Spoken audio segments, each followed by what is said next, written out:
She kept saying it. He would never do this to me. Not him. Not after everything. They told her to stop hoping. They told her the will's final. They told her to move on. But then an envelope. Then her name written in the handwriting. Only she knew. Then silence. Because what he left in that letter wasn't just a second will. It was a truth that burned everything else down. He would never do this to me. She was right. But someone else did. It was the second drawer on the left that always stuck, even when they first moved in. Before the children, before the betrayals. That hadn't learned how to walk yet. That drawer caught at the edge. He used to laugh at it, called it stubborn. Said it was just like her.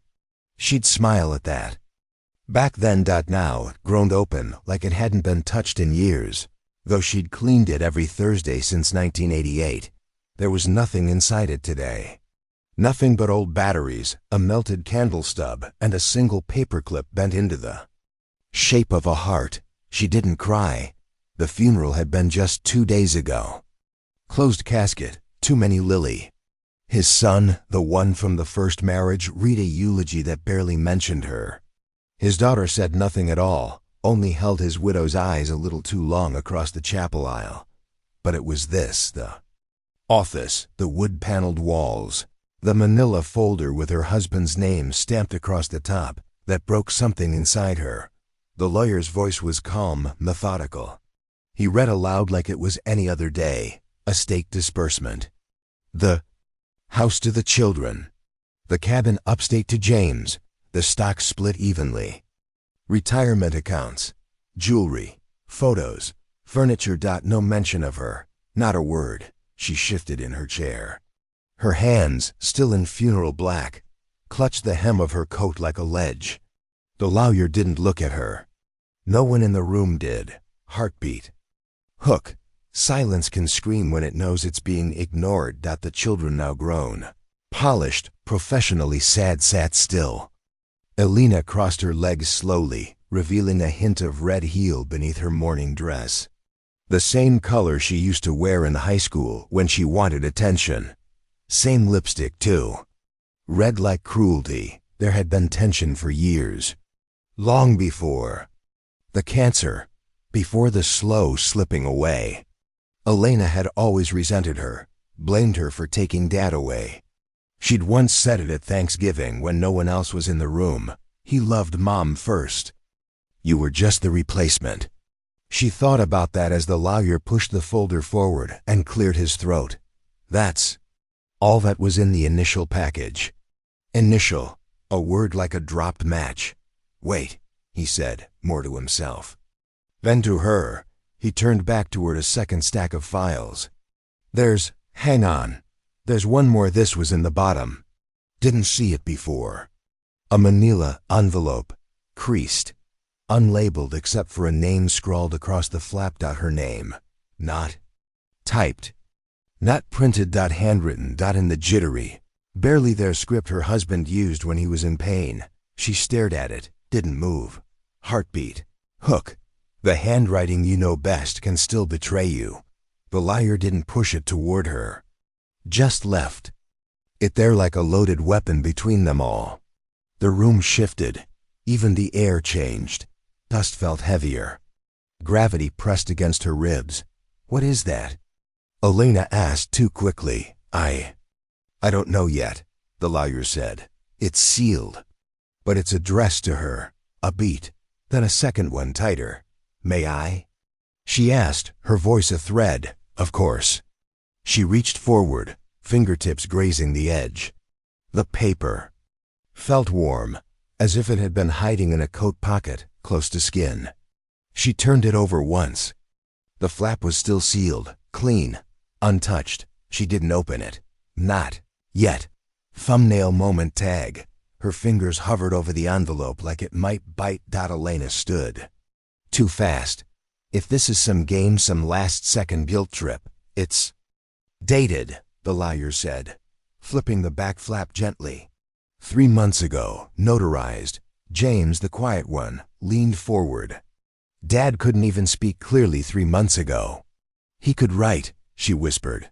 They all looked at her. No one told me he was updating anything, Elena snapped. He told us everything. He would have said. He didn't, she said softly. He didn't tell me either. The room held its breath. She tucked the envelope into her bag without opening it. Not yet. Her hands were shaking too much. Lawyer coughed. Would you like to read it here? No, yes, not in front of them. She stood, smoothing the fabric of her coat. She heard Elena scoff under her breath, just barely, but she didn't bite. I think we're done here, she said as she reached the door. James stepped toward her, just once, then stopped himself. She saw it. A flicker. A crack in the loyalty. Maybe. Grief looked different on him. Maybe guilt did. Antagonist depth. Elena turned away, biting her lip so hard it went white. For a second, she looked like a girl again, scared she might lose something she thought was already hers. She walked down the hall like she still belonged to herself. The letter in her bag felt like a second pulse. Or maybe a countdown, outside. The sky was the same color it had been when they'd first signed their mortgage together, flat gray. Unsure, waiting to rain. She got in the car. Didn't start it, opened the glove box. Nothing but an old receipt. It was torn in half. They'd gone to that cafe after his last chemo session. He'd left a lipstick mark on her teacup when he leaned in to taste her. Earl Grey. It had made them both laugh. That was the last time they laughed. Retention spike line. But the receipt had something worse. The second signature line. Blank. She took the envelope from her bag, placed it on her lap. The ink had begun to fade, like even the paper wanted to forget. She didn't open it. Not yet, because maybe, just maybe, the moment before the truth was better than the truth itself. Gut punch. Ending. She never opened it right away, but maybe that was the last moment she still believed in him. Before the chemo, before the forgetting. He would sit at the kitchen table every Sunday morning with a pen that bled too much ink and a receipt. Folder no one else was allowed to touch. She used to bring him coffee in the cup with the crack down the side, the one she never threw away because he said it reminded him that even broken things held warmth. Now, the house echoes. The kids are gone. The guests left finger smudges on the glass. The flower arrangements wilt unevenly in corners. She moves through the hallway, like she's trespassing in her own life. There's a note on the fridge, Elena's handwriting. We'll come by to help sort things this weekend. The words are underlined. Help is the word that digs. She doesn't reply. Instead, she walks barefoot, slow, down the hall. The carpet has a thin groove in it now, worn where his wheelchair used to catch. She follows the track like a lifeline or a noose. The study door is closed. Still smells like aftershave and paper. The desk is where it always was, mahogany, too big for the room. On its surface, it's a cold teacup from the week he stopped drinking anything hot. Her lipstick is faint on the rim. She hadn't remembered wearing any. Heartbeat hook. Grief doesn't make noise. It rearranges the furniture. She kneels beside the desk. The second drawer on the left. He told her it's stuck. She pulls. It doesn't budge. She tries again. The edge groans. It's locked. She exhales, half laugh, half ache. In the junk drawer in the kitchen, under the tangle of old batteries and broken twist ties, is a tiny gold key. She hadn't seen it in years. Didn't even remember keeping it. She brings it back in her palm like it's radioactive. The drawer opens with a soft click, and inside, silence lives. She doesn't reach in. Not yet, just looks. There's a photograph, aged and curled at the edges, stained by time or something wetter. A man, her husband, holding a baby, not one of hers. The baby's face is blurred, as if time had the decency to smudge out what memory couldn't hold. Next to it, a folded letter, and beneath that, thicker something with a blue Notary seal. She doesn't touch anything, just stares. Heartbeat hook. The drawer wasn't locked to keep her out. It was locked to keep her safe. She sits back on her heels. The carpet leaves red lines across her knees. There's a hum in her ears like static, or someone whispering her name from a far room. She picks up the photograph. On the back, in a handwriting that had once written her love poems on post-its, is a name she doesn't know, and a date. Elena would have been 13 then. She remembers, because that was the year the screening started. Not between her and him, not between him and the phone calls. She lifts the letter next. It's addressed to M. Her full name, not the one the kids called her. She unfolds it slowly. Each crease a bone cracking, the ink is faded. But it's him. Every loop, every hesitation between words, he writes of guilt, of fear, of not knowing how to fix what went wrong without breaking everything else. He writes of a child. Not Elena, not James. Another. And he says her name. Andrea. Retention, spike. Line, but the letter didn't just admit the affair. It confessed the inheritance. She places the letter on the desk like it might shatter. The notary document is thicker. It's a revised will, notarized 3 months before he died. In it, he leaves her the house, the garden, the money, everything. The first will erased, but it's unsigned. At the bottom, there's a smudge where a signature should be, and a note, filed but not final. He never sent it, or someone made sure it never got processed. She stares at it until the words blur. Echo motif. She touches the crack in the teacup again. Cold now, still whole. She folds everything carefully, back into the envelope, back into the drawer. But this time, she doesn't lock it. She walks to the back door, opens it, lets the air hit her like water. The garden is overgrown, roses strangled by weeds. The bench they built together leans to one side like it's too tired to keep holding memories. She looks down at her hand. The key is still there, pressed into her skin like a scar. Antagonist depth. Elena was 13. The same year the man she called Dad started canceling birthdays.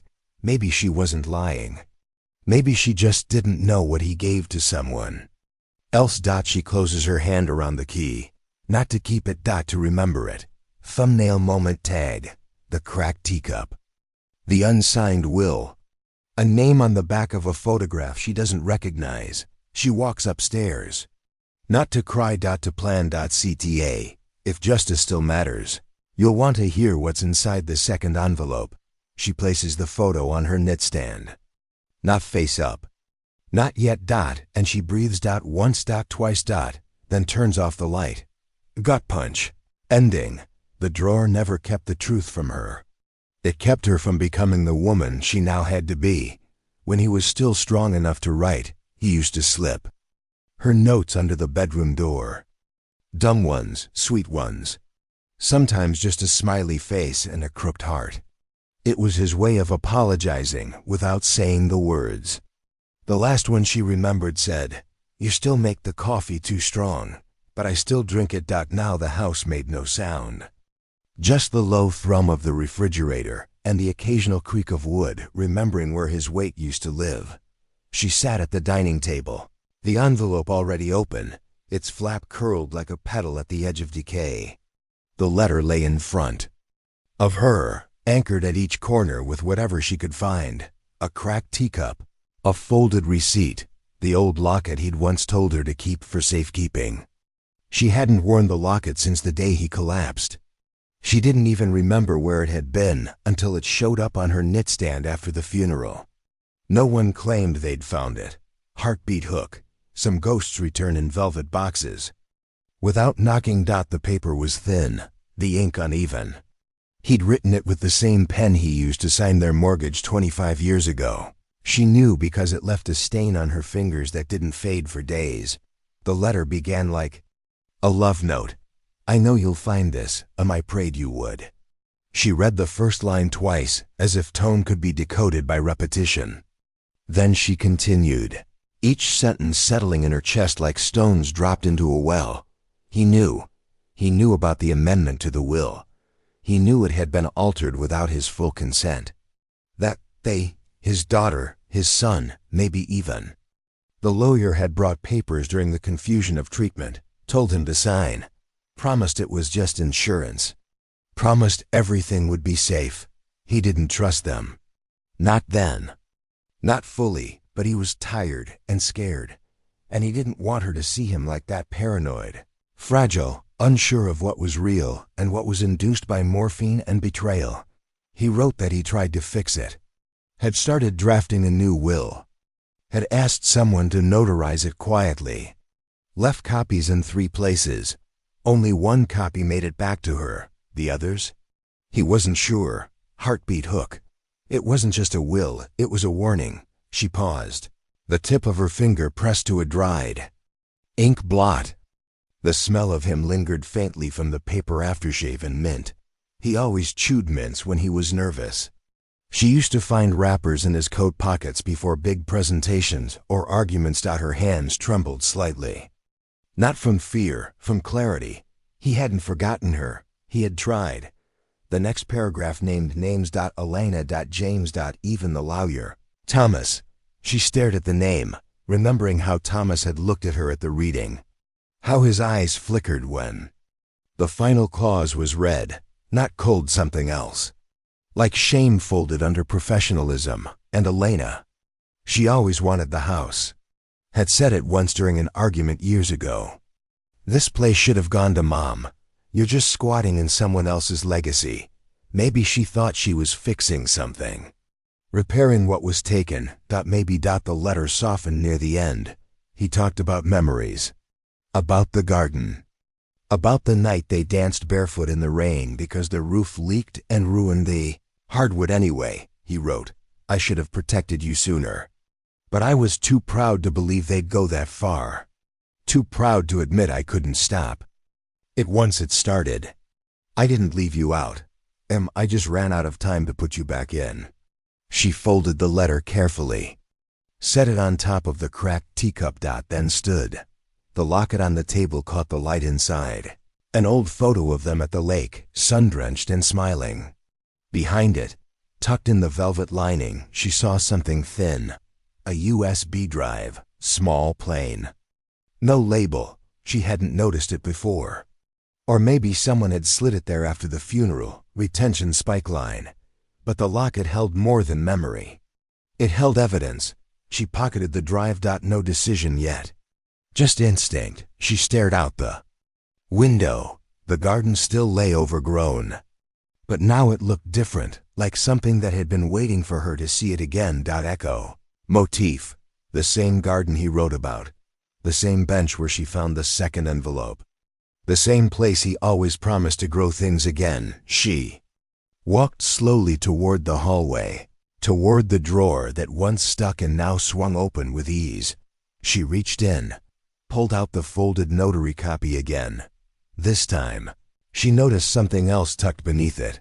A receipt, torn. From the same notary. Office. 2 signatures. His. And Thomas's. She read it once, then again. The date matched the revised will. The ink was faded, but it was there. Thomas had seen it. He had witnessed it. Then buried it. Silent setup. She placed the receipt in the envelope, folded the envelope into her coat, and dialed a number she hadn't called in years. Her cousin, the one who practiced estate law in Chicago. She didn't cry, didn't scream, but something inside her changed. Shape, antagonist depth. Maybe Elena acted out of grief. Maybe James stood by out of fear. But Thomas, he knew better. And knowing better, he did worse. She opened the front door. Let the wind pass through. The last page of the letter fluttered slightly. She watched it for a second, then whispered, "Goodbye." Then, gut punch ending. She had already buried him once. But this was the second goodbye, the one where love doesn't die. It just stops apologizing. She'd seen that smile before, not at the funeral, not even at the reading. But on the day Elena turned 17 and pretended not to notice the envelope. Her father left for his new wife on the kitchen counter, small, cream-colored, scented faintly of bergamot. A love note. Elena had tossed it in the trash on her way out the door, Smile painted on like lacquer. Now, years later, that same smile stood in her kitchen, holding a tray with 2 steaming mugs and a plate of lemon biscuits. I thought you could use something warm, Elena said, setting it down like peace was a performance. The coffee was in her favorite cup. The one with the thin blue rim. The one her husband never let anyone else use. She stared at it like it was a ghost with ceramic bones. Thank you, she said, without reaching for it. Heartbeat hook. Even comfort tastes bitter when it comes. Too sweet. Elena sat across from her at the table, legs crossed, hands folded neatly. She wore a navy blouse that looked just a little too expensive for grief. No smudged mascara. No funeral weight. No visible ache. You're doing so well, Elena said. I wasn't sure how you'd be holding up, after everything. Everything. Like death was a detour, not a detonation. She didn't answer. Elena's eyes scanned the kitchen, settling on the stack of unpaid bills, the untouched envelope, the locket on the counter. I always loved this house, she said. It still smells like him. It did, cinnamon and cedar. But also something older, something rotting beneath the floorboards of memory. She let the silence stretch. Then, softly, do you remember what he used to call the cabinet in the hallway? Elena blinked. The one with the coats? No. The one next to it, with the drawer that stuck. Elena hesitated. He called it the junk pit, right? She shook her head. No, he called it the confession box. Elena's smile cracked. Not much. Just a twitch in the corner. A blink too slow. Double quotes. Oh, I guess I forgot. You never forget something like that. Heartbeat hook. The truth isn't always what people get wrong. It's what they pretend not to remember. She stood, walked to the window. The sun had no warmth today, just light. The kind that made things look clean while leaving everything cold. Elena, she said without turning, who brought the will to the hospital? There was a pause. I think James did, or maybe Thomas. You know, everything was confusing. Did you see him sign it? I was in the room, but I didn't watch exactly. She turned now. Did he speak when he signed it? Elena looked down, stirred her coffee, even though there was no sugar. He was tired, she said. He nodded, that's all. She nodded, then walked to the drawer in the hall, pulled it open. From beneath a stack of faded recipes, she took out the torn receipt. The one with the notary stamp and only one signature. Not two. She placed it gently on the table. Elena stared at it. I don't know what that is. It's the receipt from the updated will, she said. The one he tried to file. The one someone forgot to mention. Elena's throat worked around a breath that never quite made it out. You think I think you smiled a little too easily at the funeral, she said. And even easier today. Elena stood. Her hands shook slightly as she reached for her purse. You weren't there when it mattered, she whispered. You didn't see what he looked like, what he became. That's true. You weren't the one feeding him, changing him, holding his hand when he cried because he forgot his own birthday. That's true too. Retention spike line, but caretaking doesn't cancel manipulation. It just hides behind it. I didn't mean for it to happen like this, Elena said, voice cracking for the first time. I didn't want to lose everything, not again. She looked smaller now. And for a moment, just a moment, she saw the girl in her. The one who watched her mother die, then watched her father remarry, and never trusted anyone with love again. Antagonist depth. Grief makes some people softer. It made Elena sharper. So sharp she cut the one person left who never raised a knife. She reached for the coffee, took a sip, burned her tongue slightly. Too hot, she murmured. Elena's hands curled into fists around the strap of her purse. Her mask of control reassembled, piece by rigid piece. She walked to the door, turned. You're not the only one he wrote to, she said. You should know that. She left. The door clicked shut like a period after an unfinished sentence. Echo. Motif. The cup with the blue rim sat half empty. The locket on the counter glinted once. She didn't touch either. Not yet. She walked back to the drawer, pulled it open again. There, taped to the bottom in the neat, quiet way her husband used to hide surprises, was a second USB drive. She peeled it free. No label, just possibility. Silent setup. She slipped it into her pocket. Evidence doesn't knock, it waits. Seed. If justice has a face, it wears a daughter's smile.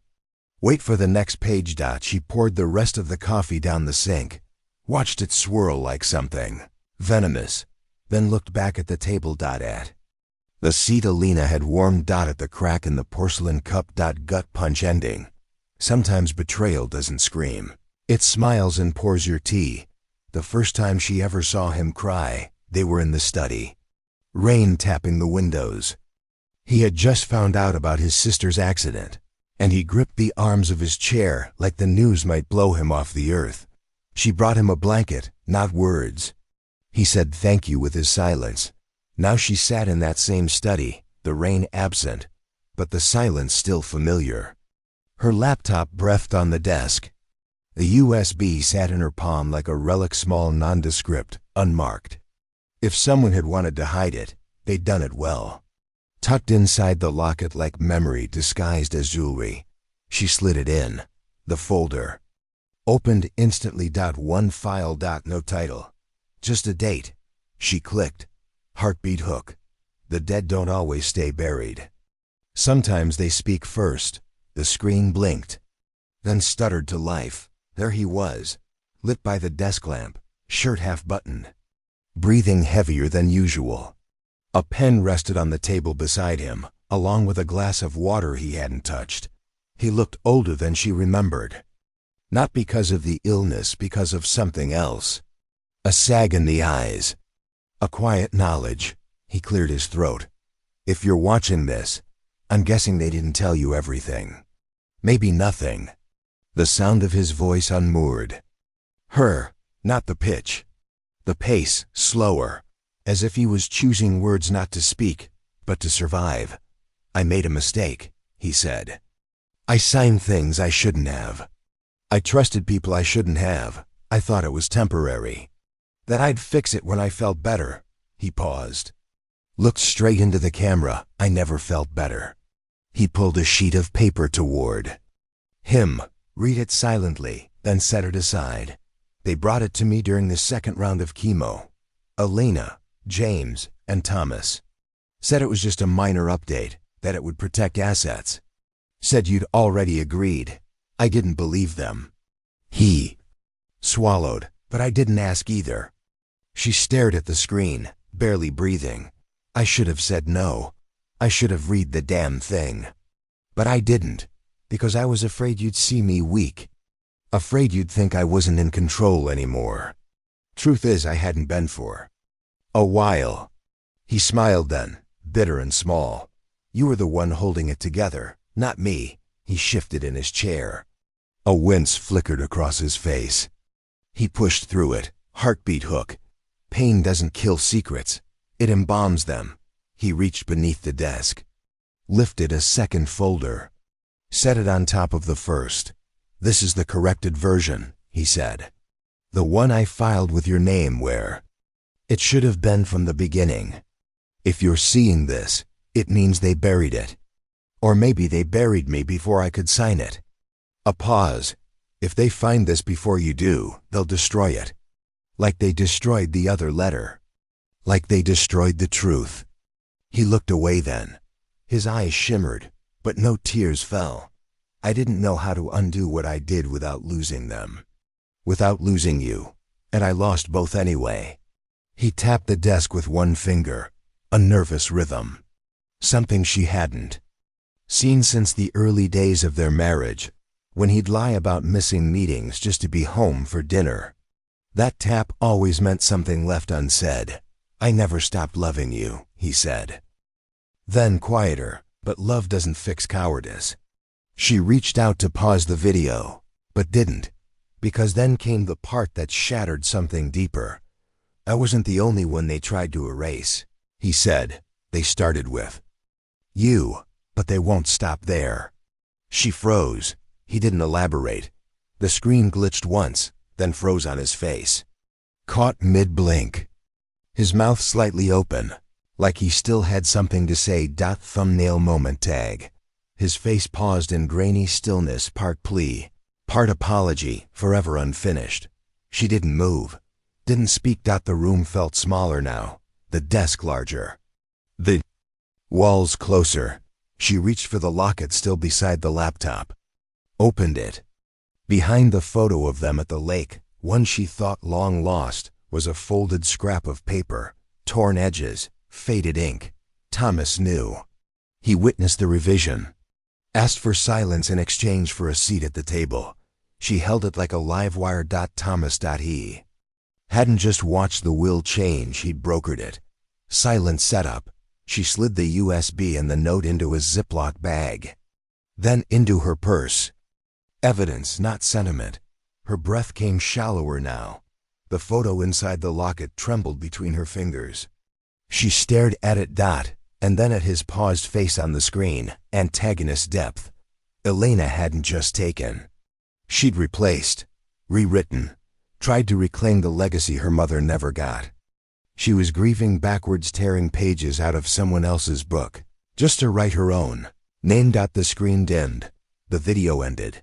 She sat in that silence for a long time, until the shadows outside shifted, and the wind scraped across the window, like it wanted in. She didn't cry. Not yet. Not until justice felt closer than memory. CTA. If justice still matters. Don't skip the next page. She reached for the laptop again. Paused. Then whispered, almost lovingly, they should have burned it all.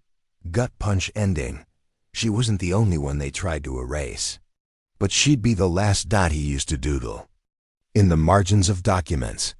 Little stars, triangles, sometimes her initials folded into a shape that looked like a tree. She once scolded him for it, said it wasn't professional. He'd only smiled and said, it's how I remember what matters. Now she stared at a name in the will, one that had no doodles beside it. Just text, cold clean, legal. Andrea Halden to 30% of the estate. No note, no explanation. Just there, sitting between the clause about the lake house and the antique car. He never let anyone drive but her. She read the name again. Andrea. It rang no bells, no memories. It didn't belong to the past she remembered, but it had clearly belonged to his. Heartbeat hook. Some betrayals don't scream. They whisper from paper. She closed the folder. Stood. Walked to the window. Looked out at the yard that now felt like someone else's. The weeds had grown higher. One sunflower still stood, stubborn in a crooked patch near the fence. He had planted those last spring. Said they reminded him of her, tall, bright, a little too loyal. She turned from the window. Walked to the drawer beneath the hutch where the files lived. Pulled out the yellowed Rolodex he never threw away, even after the move to smartphones. Flipped through it slowly, fingers brushing decades of dinners, doctors, and dead friends. No Andrea. She made the call that afternoon. A quiet woman in town who knew how to find people without leaving footprints. She handed over the name. Nothing else. 2 days later, her phone rang. She lives in a cottage on Harbor View, the woman said. Divorced. Teaches piano out of her living room. And she used to be listed as next of kin on his hospital admissions, before they changed it to you. Her hand went cold. She asked for an address. Wrote it down. Then, slowly, walked to the closet and pulled on the scarf he gave her for their 13th anniversary, the one with the frayed edge from when she caught it in a drawer during a fight. She didn't plan to say anything when she got there. Just see. Heartbeat hook. Before the truth can be felt, it must be looked at. Straight on. The house was small, white siding. A blue door that looked like it had been repainted too many times. Wind chimes by the porch. The sound of a piano faint through the cracked window scales, hesitant, then fading. She knocked once. No. Answer. She turned to leave, but the door creaked open. The woman on the other side looked maybe 50, maybe 60. Age clung to her in only a few places, her eyes, the corner of her mouth. But there was something unmistakable about the way she held herself. Calm. Guarded. Familiar. "Can I help you?" she asked. "I'm sorry," she said. I'm not here to accuse. Just to understand." The woman blinked. Then opened the door wider. "Come in." The living room smelled of lemon oil and old books. Sheet music covered the coffee table. A single photograph on the mantel, him, younger, smiling. Not the photo she kept by the bed. This one was different. This one wasn't hers. "You were with him," she said, not a question. "I was." "Before?" "After. For a while. Not publicly." She nodded. They sat. Silence stretched. Then the woman, Andrea, spoke first. "He told me he never stopped loving you. That he just didn't know how to be forgiven." She stared. "Forgiven?" "For the affair. For what happened before you two were married. I didn't even know he'd married you until later. I never asked for anything. He added me to the will years ago. Before he got sick." Her fingers curled around the scarf at her neck. Symbolic object. The scarf. The one she nearly tore in half during the only fight they never apologized for. "Did you love him?" Andrea looked at her, honest, exhausted. "I loved who he was. With me, but I think you got the version he was trying to become." She nodded once. "Didn't know if that hurt or healed. They didn't cry. Too much time between now and the wound." She stood. Andrea didn't follow her to the door, but as she stepped outside, Andrea said, "For what it's worth, he said he never meant to replace anyone. Only to make room for everything he never said out loud." Antagonist depth. Andrea wasn't hiding. She had simply been forgotten. Or hidden for everyone's sake. The sky was overcast. The air smelled like rain, but hadn't committed. She drove home slowly. Pulled into the driveway. Went straight to the Locket. She'd left on the WINDOWSLL. Opened it. Behind the photo was a folded scrap she hadn't noticed. She unfolded it. A date. A name. Andrea. And a line that made her stomach hollow out. "Before I could build the life I promised you, I had to bury the one I never finished." Retention spike line, but it wasn't a confession. It was a map of what he'd lost to become someone he wasn't sure he deserved to be. She sat on the bed, let the silence spread. She hadn't just lost a husband. She'd been unknowingly sharing one, not in body, but in history. Echo motif, the name written.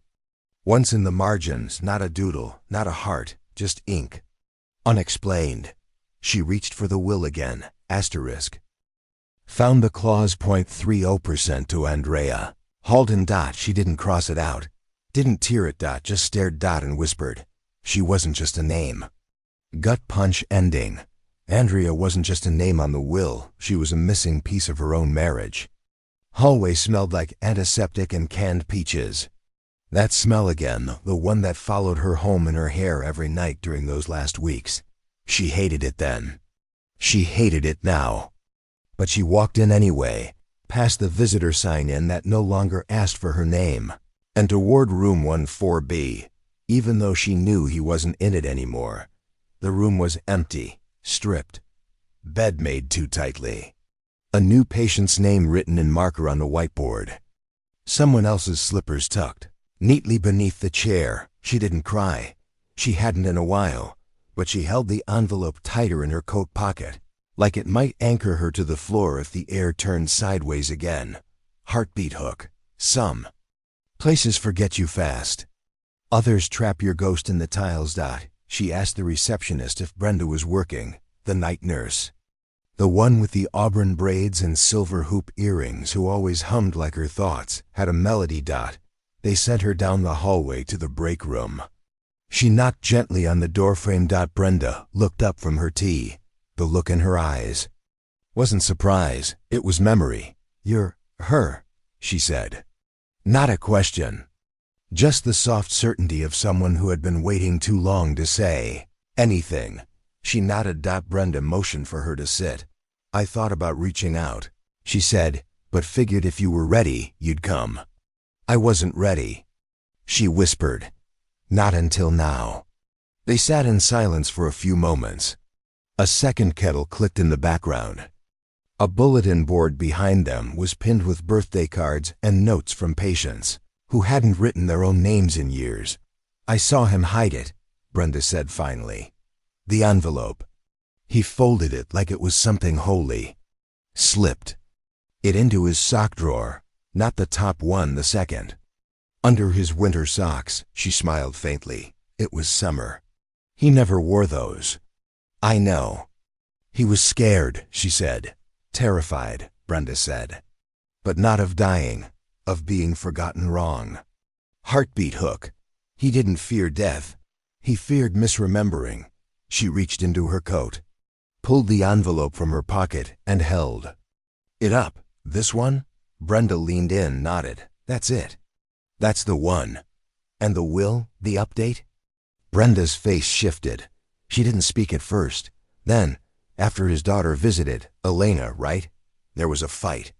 I wasn't supposed to hear it, but voices carry through these walls. She was yelling. He tried to explain. She stormed out, slapped the doorframe so hard it cracked. That night he barely slept. Kept asking me if people could unsign something once it was filed. And could they? "No," Brenda said. "But people can lose things, files, memories, signatures." She poured more tea into both mugs. "He asked for a lighter that night," Brenda said. "Said he needed to burn something." "A document?" "I don't know. I brought it to him. I left the room. When I came back, there were ashes in the tray, but not the envelope. He kept that." She stared at her cup. "He still hoped you'd find it." Retention spike line. But what he burned might have said more than what he kept. Brenda stood, walked to the drawer behind her desk, pulled something out, handed it over. "I probably shouldn't still have this," she said. "But I couldn't throw it away." It was a photo. Old. Faded at the corners. Him smiling, tired, holding her hand. But on the back, in his handwriting, 4 words. She never stopped believing. Tears prickled her eyes, but didn't fall. "I should have visited more," she said softly. "No," Brenda said. "You visited enough to still matter." They sat quietly, and then before she left, she asked, "Do you think she knew Elena?" Brenda hesitated. "She was angry," she said. "But angry people grieve too, especially when they think someone's been taken from them twice." Antagonist depth. Maybe Elena wasn't trying to erase her.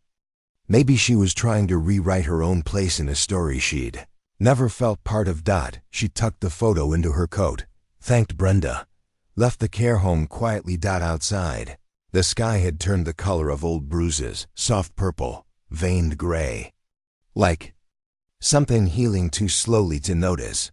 She drove home with the envelope still in her pocket, and the photo pressed to her chest like armor. CD, if justice still matters, you'll want to see what he burned. She pulled into the driveway. Garden had wilted since last week, but one bloom remained yellow, cracked, but upright. She sat on the porch and let the silence wrap around her. The envelope felt heavier. Now she didn't open it. Not yet. Gut punch ending. If truth is fire, someone made sure it didn't burn too bright. The last time they were all in a room together was Christmas Eve, 2 years ago. He'd burned the roast. James dropped a bottle of wine, and Elena sat in the corner with her arms folded, mouth twisted into something that wasn't quite a smile. Back then, they still pretended. Now, no one was pretending. The lawyer's office smelled like polished wood and stale coffee. The kind of place that made grief feel administrative. Chairs lined the glass table like cold witnesses. She sat first, across from the screen, folded her coat, laid the envelope on top. The USB drive was already inside the laptop, waiting. Heartbeat. Hook. Some rooms were built for silence. Others demand confession. James came next, with that cautious distance he always wore around her now.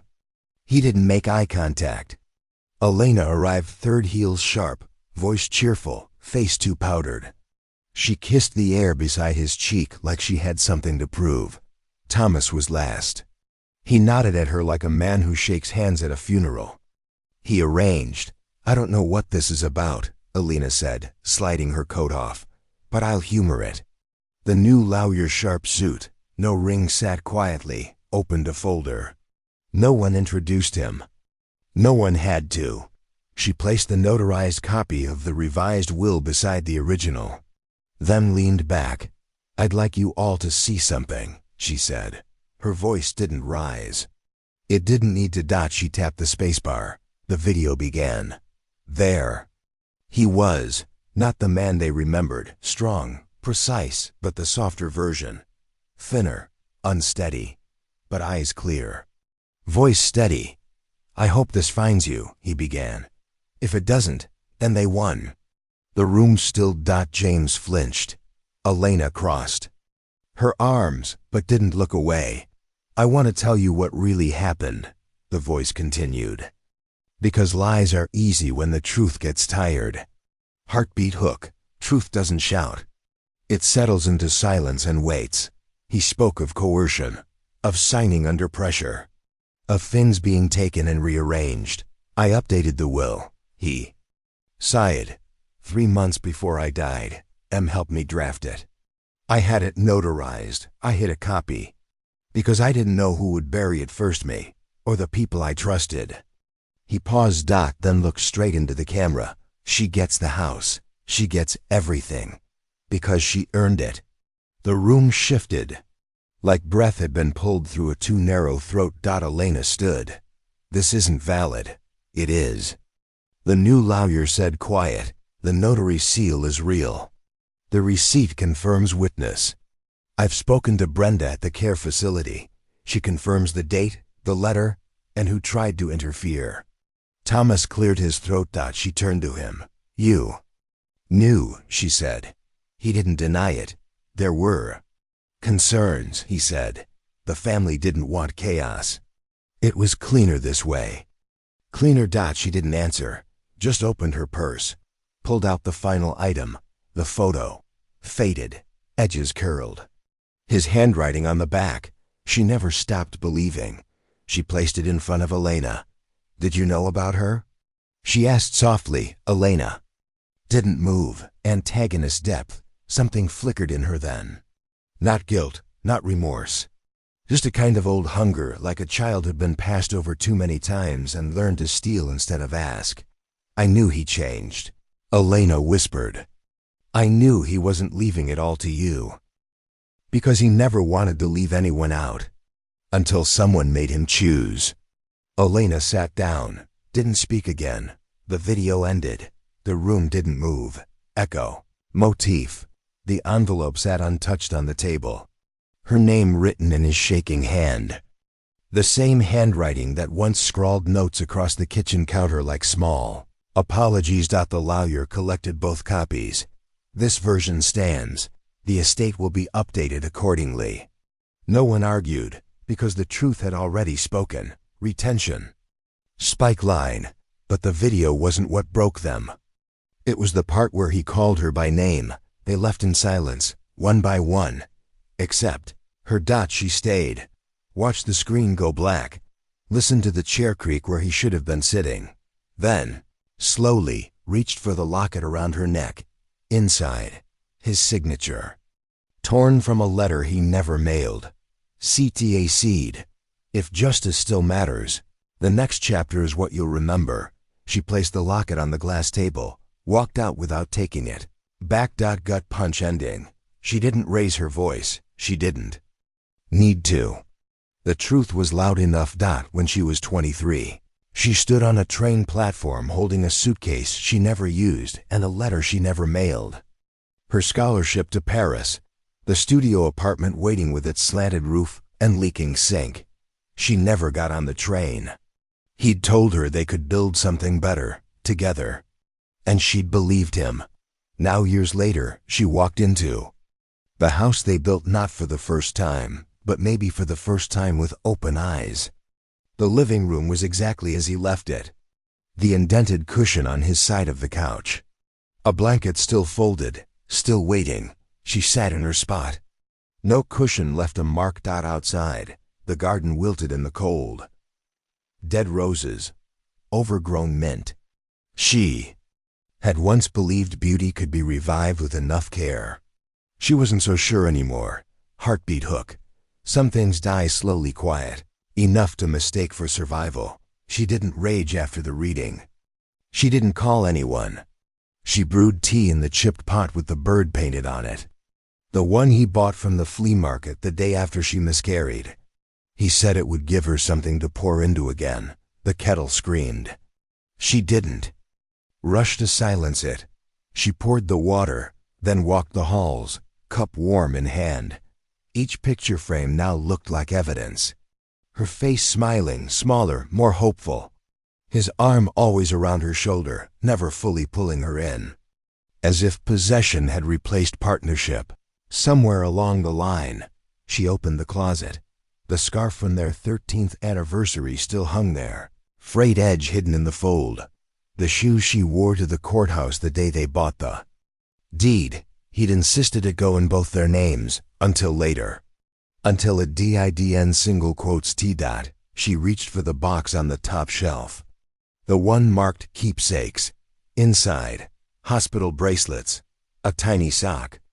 A flattened sonogram. The baby they lost never had. A name. He hadn't wanted to make it harder. She had said nothing then.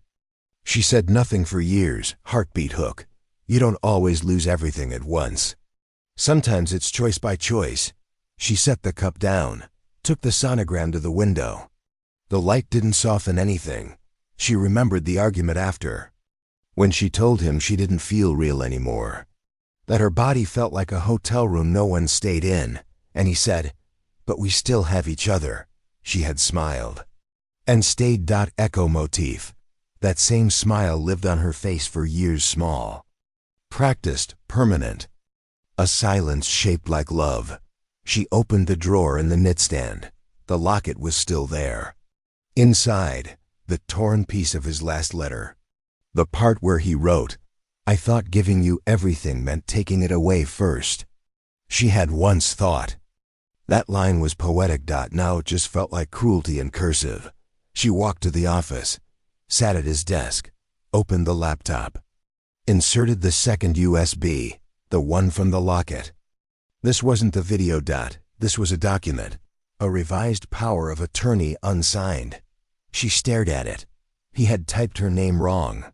Her maiden name. CTA. If justice still matters, you'll want to see who else he forgot. She printed it anyway. Not to file it. To remember what almost was. She folded it slowly. Slipped it inside the Locket. There was room now. She had removed the photo. Later, she would take the flash drive to her lawyer. Later, she would ask the question she once swallowed. But for now, she walked to the back door. Stepped into the garden. Bent at the waist.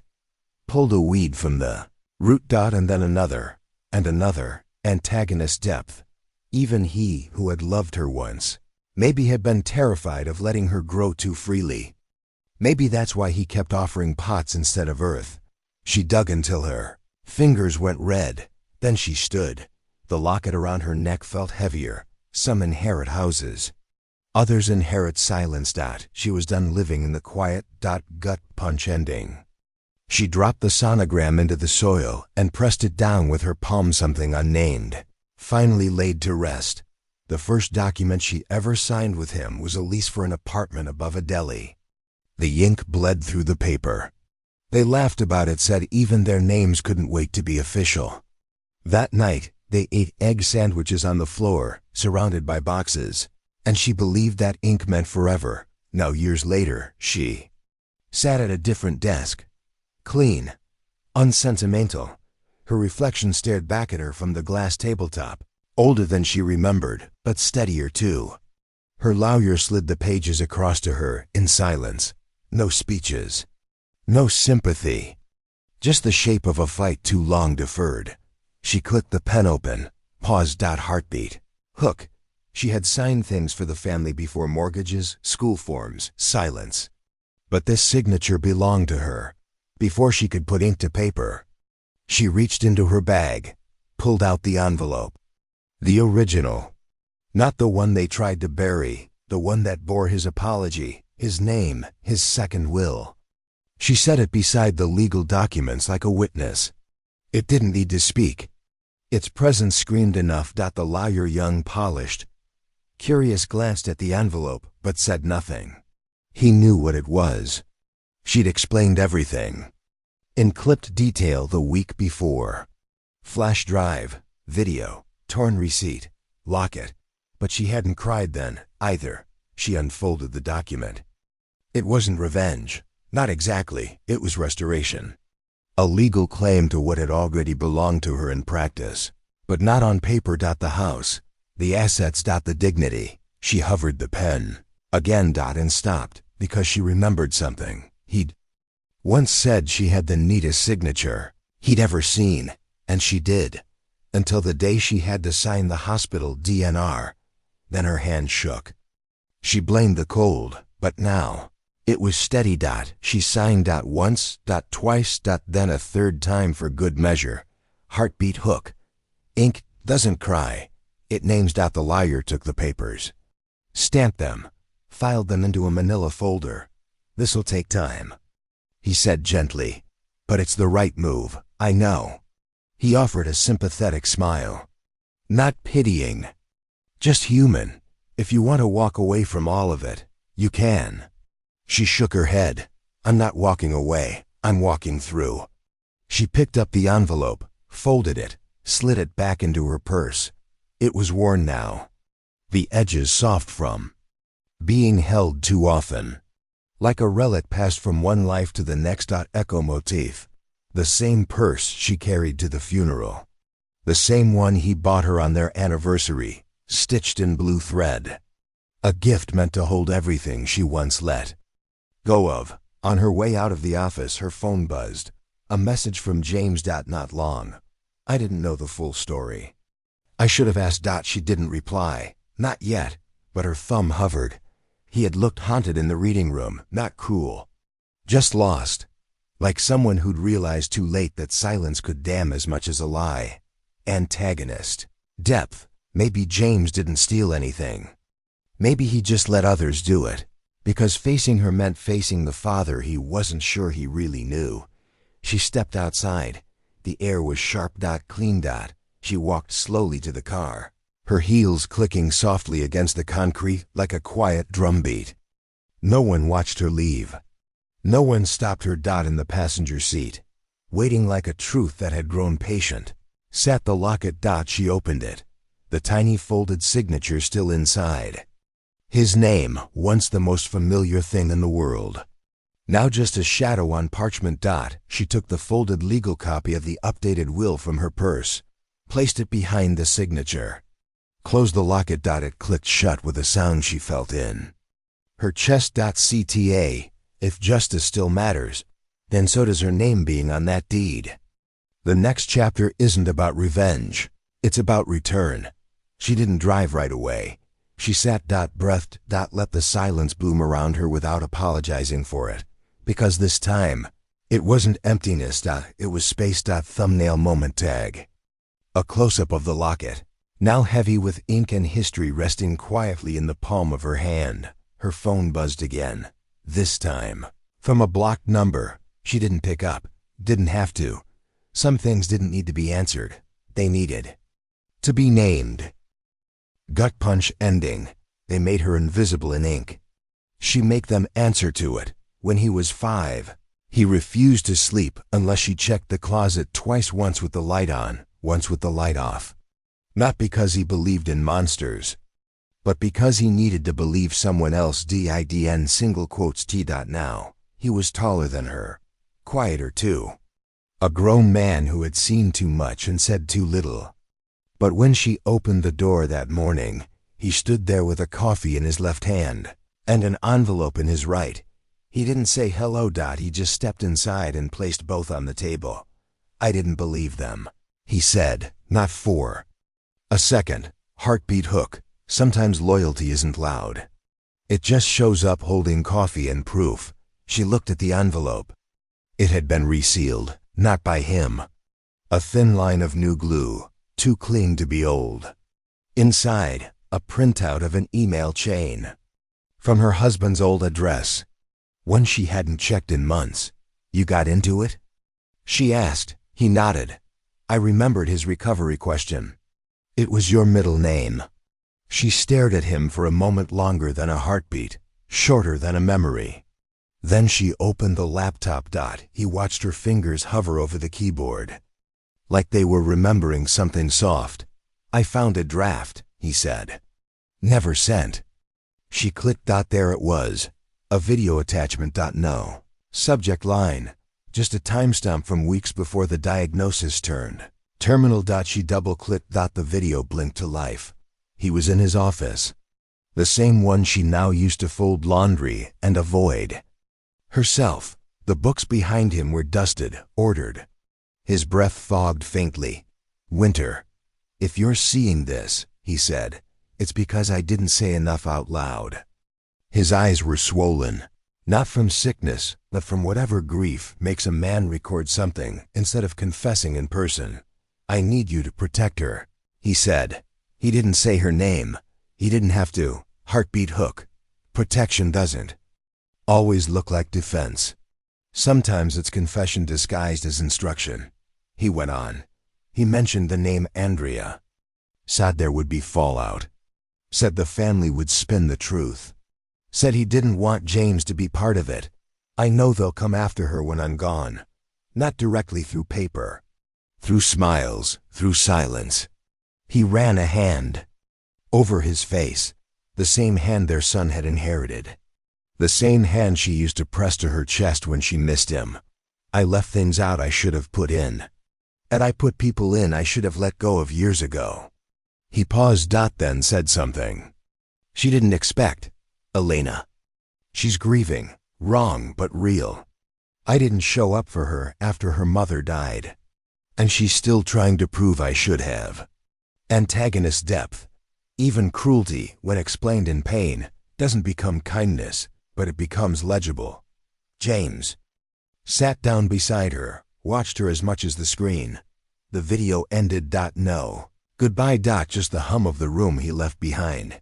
She clicked out, opened the folder again. Inside was another draft, this one of a letter addressed to James, typed but unsigned. You're the only one I trust to stay. You always did. Even when you didn't agree. Even when it hurt. He didn't speak. Just reached for the locket on the table, opened it, placed the letter inside. It folded neatly, like it belonged there all along. Echo motif. That locket had once held only apology. Now it held instruction. And inheritance. Do you want to keep going? He asked. Yes. He nodded. I'll help. She exhaled. Not relief. Recognition. He wasn't doing it to fix anything. He was doing it because she didn't deserve to do it alone. CDA. Seed. If justice still matters, then loyalty needs a voice too. The next page speaks. They stood together and walked back to the study, the place he'd recorded that final plea, the place she'd learned how to lose without screaming. And before she could sit again, her son placed a hand on her shoulder. Warm. Still. Present. Gut punch. Ending. She wasn't the only one he wrote to. She just opened hers first. The first thing she noticed was the honeysuckle. Not the scent, it was too late for that, but the twist of it, still clinging to the trellis like it didn't know the house had stopped waiting. The garden had become a soft ruin. Weeds where the marigolds used to sing, thorns curling through what was once lavender. Moss swallowing the brick path like it had been starving. She stepped onto it anyway. The bench was still there. Same place. Same lean. Same crack in the armrest where he used to rest his coffee, always tilting it too far to the right. Once She thought they'd grow old there. Now she stood in its silence, wondering if anything bloomed without being asked to. Heartbeat. Hook, some gardens aren't forgotten. They're punished. For what was planted. For what wasn't. She brushed away a layer of damp leaves from the bench's seat. Her fingers stopped on something harder than wood. Tape. And under the bench there, affixed in careful, fearful folds, was a letter. Her name on the outside. The handwriting was jagged, smaller than usual. Compressed like he was trying to say something without waking the house. She sat. The letter trembled in her lap, not from wind, but from her hands. Remembering too much. She waited. Let the paper warm against her before she opened it. It was short. Not like the others. No clauses. No blame. Just one voice, stripped down. I'm sorry I made you carry what I was too ashamed to name. You were always more than they wanted you to be. I should have said that when it mattered. And I'm sorry about the baby. Heartbeat. Hook. Apologies are sharpest when they name what no one else dares to. A breeze moved through the dead, stalks like breath, returning to a place it had been avoiding. She remembered how he'd wept that night, just once. In the bathroom, door locked. She never asked. Again, never named it. Never let herself. She looked up. The tree beside the bench had grown crooked from wind. Its trunk split near the base, two paths twisting skyward. A scar that still grew. She read the last lines. This was the only place I told the truth out loud. I hoped the bench would remember if I couldn't. If you're here, you already know more than I ever had the courage to give you. She folded the letter and pressed it into her palm. Like a locket. Like a vow. Across the yard, a single bloom had forced its way through the wire fencing. Yellow. Stubborn. It hadn't been planted. It had arrived. Anyway. CTA seed. If healing takes root in silence, keep watching. The next bloom matters. She didn't cry. She stood. She left the letter in her coat pocket, near her chest, walked the garden path back like a woman returning to something, not leaving it. And as she reached the porch, she turned. Just once. A gust lifted the honeysuckle. And for a second, it looked like it was waving. Gut punch ending. Some gardens die quietly. Others wait to be forgiven. The house was smaller, but nothing felt missing. Light came in through the kitchen window in wide, forgiving beams. It touched the rim of a chipped mug, the corner of a watercolor sketch taped to the fridge, the soft fray of her cardigan sleeve as she tied her hair up without a mirror. The morning didn't ask for noise here. Just the sound of her spoon against the mug and the faint hum of the old radiator warming the floorboards beneath her socks. She liked the quiet now. It no longer felt like punishment. She opened the window. Halfway, let the breeze press against the curtain like an old friend, unsure how long to stay.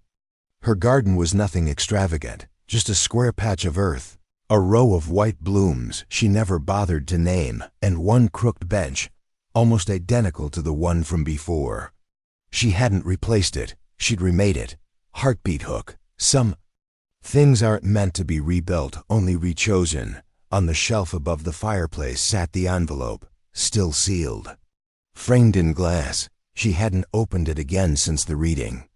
Didn't need to. She'd memorized every stroke of his pen. It wasn't about revisiting, it was about anchoring. A reminder that silence can speak. That survival is not forgetting, but remembering differently. Beneath the frame sat a torn receipt, folded twice. She never threw it out. It was dated 2 days before the will changed. A lunch he'd shared with someone who wasn't her. Total: $48.22. 1 black coffee, 1 wine, 2 entrees. No tip. She never confronted him. She'd already learned how love can excuse itself from the table and still leave the bill behind. Heartbeat. Hook. But the receipt hid something worse. What it didn't itemize. In the corner of the room, her grandson sat cross-legged on the rug, sketching with chalk pastels. His fingers stained, his tongue poking from the corner of his mouth in fierce focus. She watched him for a while, watched how freely his little hands created. No fear in his wrist, no need for permission. She used to draw like that dot before the core. Names changed, before the contracts. Before the rooms full of smiles that meant to erase her. He looked up. Did you love him? She didn't blink. Didn't look away from the page he was coloring a green sun. Blue grass, no logic, just feeling. Yes, she said. But I loved me more, eventually. He nodded, like that made perfect sense. Like it was the most natural answer in the world. She touched the scar on her wrist. Faint now. A burn from a curling iron 25 years ago. He never noticed. She ran her finger along it as if reading a line she once wrote in a different language. Outside, the garden breathed with summer dust. She thought of the ones who never apologized.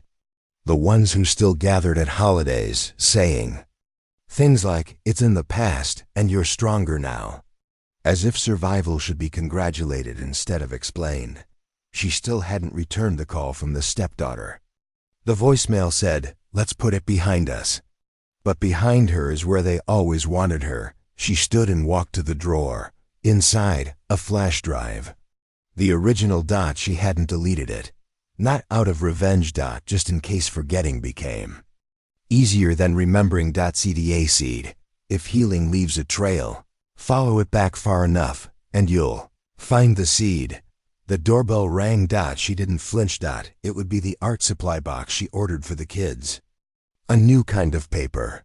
Something that wouldn't bleed. She crossed the room slowly. Not because she was weak, but because she no longer rushed toward anything that could wait. And just before she opened the door, she turned to glance at the shelf. At the envelope. At her own name, still visible through the glass. Gut punch ending. It was never about what the letter said. It was that someone finally said her name. She had just watered the rosemary when the knock came, late afternoon, when the shadows were long but not yet cruel. The house smelled of steam and mint, an old trick for settling nerves. She dried her hands on the apron she hadn't taken off since morning, pressed her palm briefly to the windowsill as if it could steady her. Something about the knock felt familiar, not loud, but searching. She opened the door. The girl couldn't have been more than 19. Straight shoulders, trembling mouth. Dark curls caught in a breeze that didn't quite reach her face. Her eyes weren't accusing. They were expectant. Like they'd been waiting longer than she had for someone to speak first. Heartbeat hook. Some silence walks to your door. Other silence is born inside it. "I'm sorry," the girl said. "You don't know me." She didn't answer. Not yet. The girl was holding something, a pale envelope, creased in the corners. Her fingers clutched it the way a child holds. Broken glass. "I'm Andrea's daughter," she said. That name. Again. But different now. Younger. Softer. She stepped aside without thinking. Not invitation. Not surrender. Just motion. The girl hesitated, then crossed the threshold like it was sacred ground. Eyes flickering over the framed envelope, the shelf of art books, the chair no one else ever sat in. They didn't sit, they stood. In the quiet, like women who'd read the same unsent letter from opposite ends, the girl held out the envelope. "It's not long. He wrote it to my mother, but it's about you. I thought you should have it." She didn't take it. Not yet. Her fingers grazed the edge of the locket around her neck instead. Something she hadn't opened since the garden. A photo inside. Younger him. And a crease through the middle like the truth had been folded shut for decades. "I didn't know." "Him," the girl said. Not really, but he gave her this. Solid she'd understand. She didn't. She never opened it. Not fully. Heartbeat hook. But the photo hid something worse. It cut out who was standing next to him. She took the envelope, opened it slowly. No theatrics. Just air and time and ink. There were only 3 lines inside. "You were right to doubt me. I tried to do right by both of you, and I failed you both in the same breath. But she deserves to know that you were never the shadow. You were the light I couldn't face." Her breath didn't catch. It released. Not vindication. Not forgiveness. Just gravity shifting. The girl looked at her then, and for the first time, it wasn't like looking backward. It was like looking across, at something parallel. At someone who'd also grown up with the wrong version of a man. I didn't come to stir things, she said. I just didn't want this to die in another drawer. She nodded. Sat. The girl sat too. Neither reached for tea. They didn't need warmth between them. There was already enough of it, unspoken. From the side table, she pulled out a small box. Opened it. Inside, a flash drive. A copy of the video. A scarlet lipstick worn nearly flat. A torn receipt still folded twice. She laid each item out, in a line on the table between them. These, she said quietly, are the things no one ever asked about. But they're why everything happened. The girl studied them, slowly, with reverence. With horror. Do you want to know more? She asked. The girl's chin lifted. Her voice didn't waver. I want to understand. She nodded again. Softly. As if naming what was lost could ever return it. But maybe it could stop someone else from losing the same way. CTA. If justice still matters, you'll want the next page. In the girl's eyes, she saw a flicker. Not accusation, but grief. Inherited. She suddenly saw Andrea, and not the affair. Not the name on the will, but the woman. A woman who likely got promises too. Who likely believed she was chosen. Who, in another story, had also been deceived. Women don't betray each other. Men just make sure they never meet in time. Thumbnail moment. 2 generations. 2 letters. 1 table. As the sun began to fall, light hit the envelope she had framed on the shelf. It struck the glass just right so that the reflection fell across both their laps, like they were both written into the ending. The girl reached out. Not for the letter, for her hand. Gut punch ending. Some stories end with truth. Others begin when someone decides to carry it forward.